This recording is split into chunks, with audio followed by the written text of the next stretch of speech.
বন্ধুরা, আসসালামু আলাইকুম। কেমন আছেন আপনারা সবাই? আশা করি সবাই ভালো আছেন।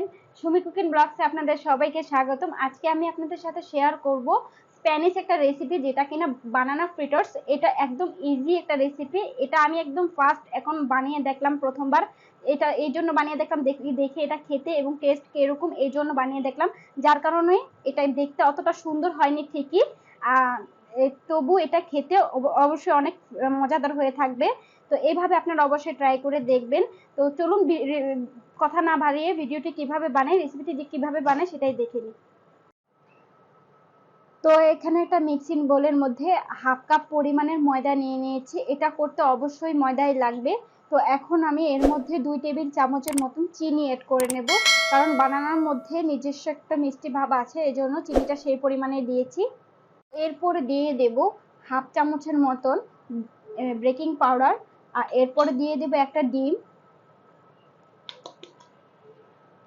তো একটা ডিম আমি দিয়ে দিচ্ছি। এরপর আমি ডিমটাকে একটু মিশিয়ে নেব। তো প্রথমে আমি ডিমটাকে ভালোভাবে ময়দার সাথে একটু মিশিয়ে নিচ্ছি। আপনারা চাইলে 1 চিমটি লবণ দিতে পারেন, তো আমি এখানে লবণ অ্যাড করলাম না। তো এখন আমি এখানে লিকুইড দুধ অল্প অল্প করে দেব এবং একটা পারফেক্ট একটা ব্যাটার তৈরি করে নিতে হবে। বেশি ঘনও না, বেশি পাতলাও না, একটা পারফেক্ট ব্যাটার তৈরি করে নিতে হবে।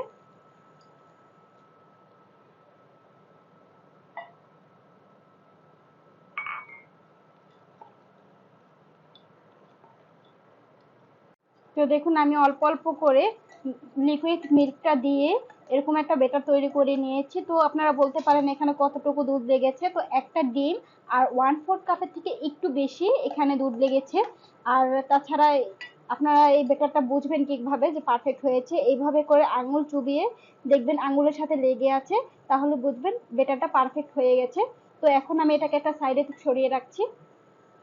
তো এখন আমি এখানে বানানা নিয়ে নিয়েছি। তো এখান থেকে আমি 2 পিস বানানা নিয়ে নেব। তো কাল এনে রেখেছিলাম বলে একদিনই দেখুন উপরের আবরণগুলো কালা হয়ে গেছে। তো এটা কোনো ব্যাপার না, ভিতরেরটা ঠিক থাকলেই হবে। তো এখান থেকে আমি 2 পিস কলা নিয়ে নেব। এরপর এখান থেকে ছিলে নেব। কলাগুলো ছিলে নেওয়ার পরে তো দেখুন কলাগুলো একদম ফ্রেশই আছে।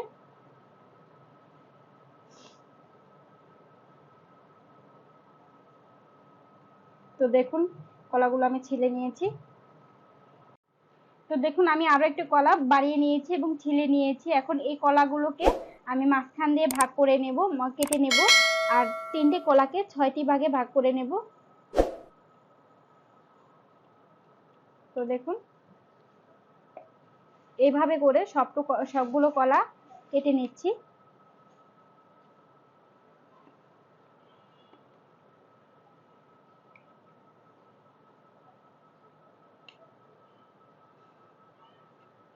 তো কলাগুলো কাটানো হয়ে গেছে। এখন চলে যাই চুলার প্রিপারেশনে। তো বন্ধুরা দেখুন, আমি এখানে একটা ফ্রাই প্যান বসিয়ে দিয়েছি, এর মধ্যে ডুবো তেল বসিয়ে দিয়েছি, সাদা সয়াবিন তেল।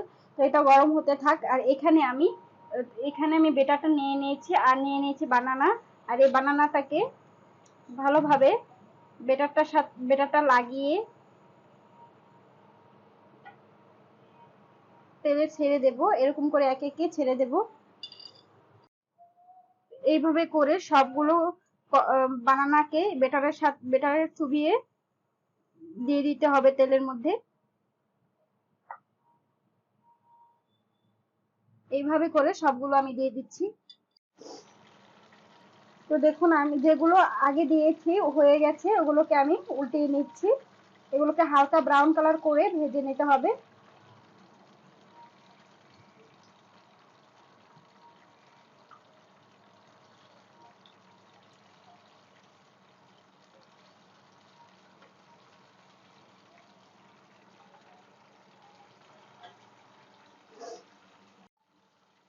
তো দেখুন বানানা ফ্রিটার্স গুলো ভাজতে ভাজতে অনেক সুন্দর একটা ফ্লেভার ছড়াচ্ছে, ভিতর থেকে একটা ফ্লেভার আসছে।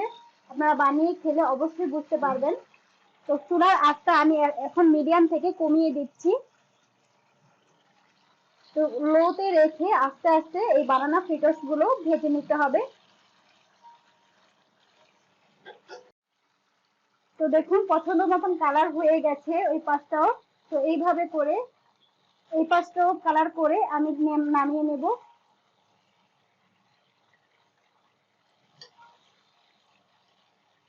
তো এরই মধ্যে বানানা ফ্রিটার্স গুলো হয়ে গেছে, আর চুলার আঁচটা একদম লোতে রেখেছি আমি।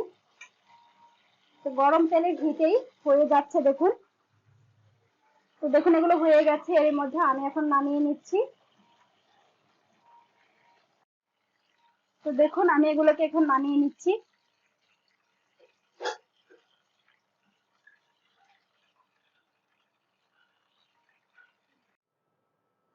তো বন্ধুরা হয়ে গেল ঝটপট এই রেসিপিটি, যেটা কিনা বানানা ফ্রিটার্স।